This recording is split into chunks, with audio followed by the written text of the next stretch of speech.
still fresh in the minds of many people, I'm sure. The Peter Pan broadcast on NBC. Your heart looks like it's sinking there, Jesse. It didn't go, not as successful as The Sound of Music last year? I appreciate it because I haven't often had the opportunity to use the words turgid and awful in the same sentence in a review recently. So there's that. Right. Elizabeth, you were not won over by this, were you? I was really bored, and I'm one who thought The Sound of Music wasn't as horrible as everybody said it was.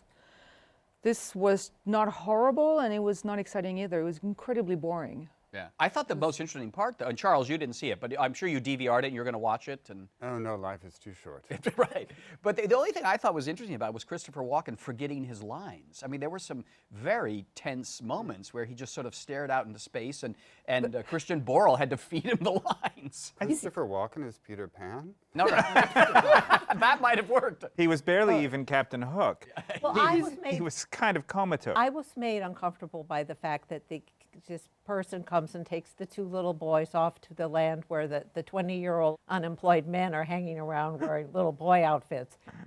I just found it a little disturbing. If you start doing a psychosexual interpretation of Peter Pan, you're just going to have to really worry about it. Before we get off the subject, though, Elizabeth, do you think this tradition will continue? And if it does, is there a show that you would like to see them do on NBC Live?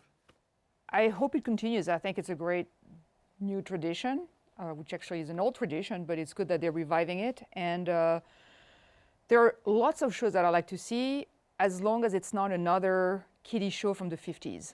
They've done 2 in a row now. It's just really limiting, and they're doing them in a very, very kiddie way, too. They're doing kiddie shows in a kiddie way.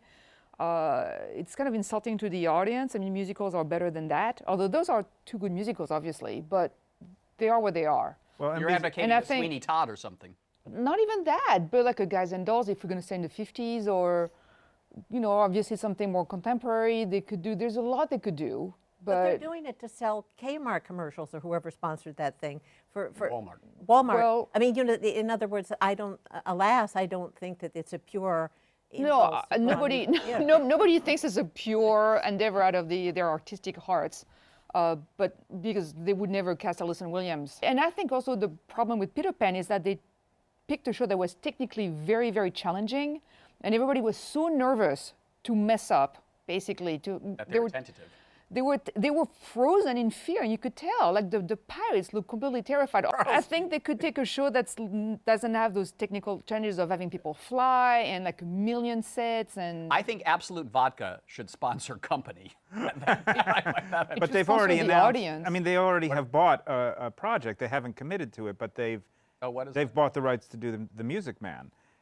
Which does not have flying, at least not in any version I've yet seen. Yeah. I would just disagree to this extent. I'm not sure that it's feasible anymore to do what was done so well in the early days of television, both because of the financial situation, the need to get bigger stars than can actually do the material properly, but also because, for instance, with Peter Pan, those performers, Mary Martin and Cyril Richard, had done the show on Broadway by that point. So the production was already in good shape. They adapted it. These people looked, as you said, Elizabeth, like they were terrified of whether they would get through the next sentence or two. Well, I think a possible compromise would be to take a show that's currently successful on Broadway, a play, possibly a play or a musical, but maybe a smaller one, and have it kind of restaged for TV. So you would have the people who have experience, but of course that might imply people who are not huge names. Right.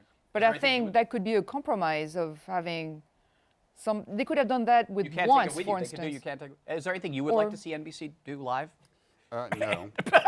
Well, I mean, given the fact that these have gotten more or less terrible reviews from theater people, but they've made a ton of money for advertisers, it's going to keep going, but I have no interest in this phenomenon.